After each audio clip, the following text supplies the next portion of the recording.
Okay, well, today's topic is Forever Mine. In what ways can we stay together? The relationship or lack thereof of relationship with God determines the trajectory of our relationships. We must mirror the relationship we have with God in order to have successful relationships. Start with God, self, and others. Make sure you prepare. Keep it simple. And as we live life forward, we must understand it backwards. So we're going to start from the beginning. Um, the beginning, God established three institutions, which are home, government, and church. Today, the main focus is going to be home. Um, I'm not going to read all these to you, but Sheila. yes, Mm-hmm. somebody call me. Almost everybody. Hello, somebody had a Okay, we can hear question. you. You can hear me. Yeah. Okay. As I was saying, God established three institutions, which are home, government, and church. And today, the main focus will be on the home. I'm not going to read all these, but I'm just going to briefly speak on them. The foundation, basically, to leave and cleave, which was established before with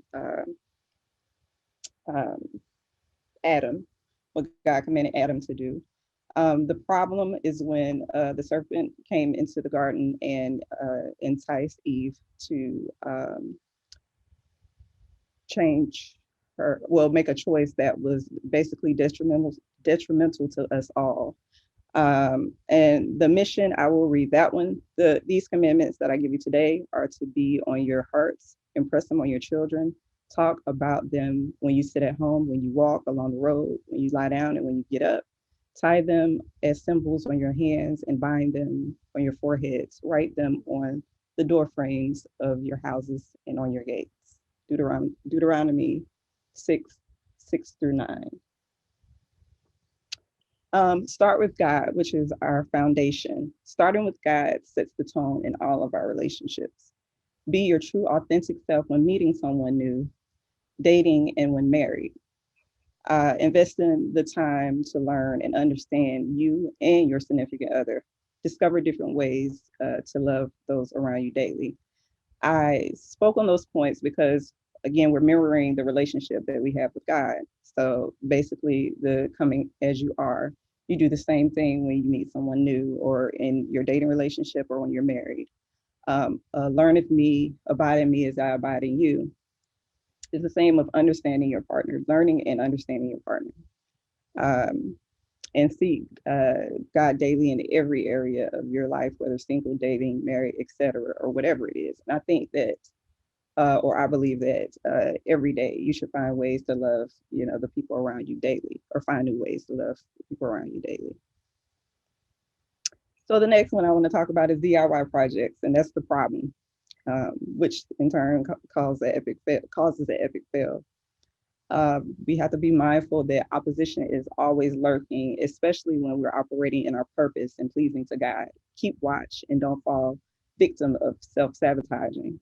A lot of times we can't have good intentions, or we get into pride or not willing to do the work that we need to do in order to stay on our particular path or goal that we're trying to accomplish. When we take matters into our own hands, we corrupt the order God has originally set in place. Troubles begin to develop when we ignore these institutions that God has created for us. The mission, which is the goal, uh, is, um, excuse me, God's mission is to reclaim the world, which includes, uh, excuse me, God's mission is to reclaim the world, which includes the created order and God's people who have a designated role to play in that mission.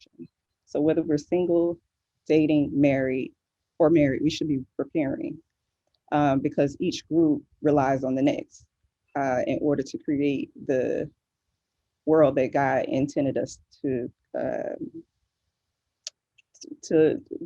be, in order to change the world in which God intended it to be. So it's our responsibility, just as it's listed here from Ezra 10:14. Arise for this matter is your responsible. Be of good courage and do it. Also, set goals for yourself, overcome obstacles, and take risks in order to achieve these things. Preparation perspective, position yourself. Be ready. Remember your why and stay on the course. Stick to the goal daily. God has been preparing us since the beginning of time. We should prepare for the blessings He has in store for us. If you stay ready, you'll never have to get ready. Remember why you chose your goal, and when you define that goal, continue to study and show yourself approved. And which brings us close to the end. Forever Mind takeaways. Seek God first daily in every area of our life, whether single, dating, married, etc. Surround yourself with friends, family, and loved ones who are supportive of the mission and encourage your relationship goals. Engage in encouraging marriage, engage with encouraging married couples that have survived the ups and downs of marriage. Counseling and therapy may be needed as a form of self-care.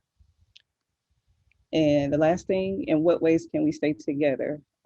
For the final takeaways, let go of pride and the needing to be right. Don't think more highly of yourself than you ought to. Have some grace for others. Don't sweat the small, insignificant things, but however, consider the small, meaningful things. Express our wants to God, and He'll give us the needs that quench our wants. The relationship is not about you, but it's about the other person.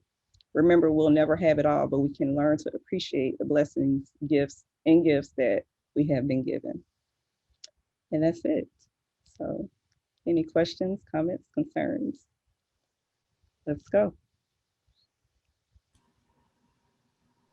Awesome, Sheila. Good job. It was good. I love it, and I love how you just kept pushing the point of the relationship is not for you; it's really for the other person. I love that.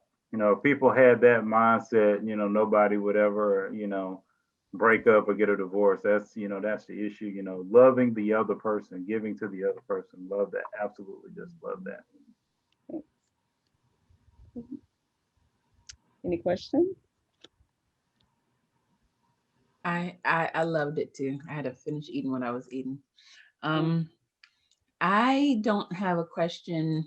I do have a question that I'm posing to everyone in the group.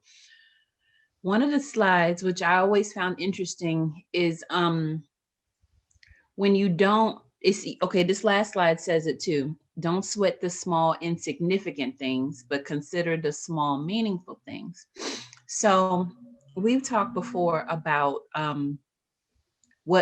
list. Okay. And as you get older, I think, and more mature in Christ, our list gets smaller and we worry more about the things that God holds value to as opposed to our own things. But I have a question. I'll make it personal. I don't prefer to be around smoke.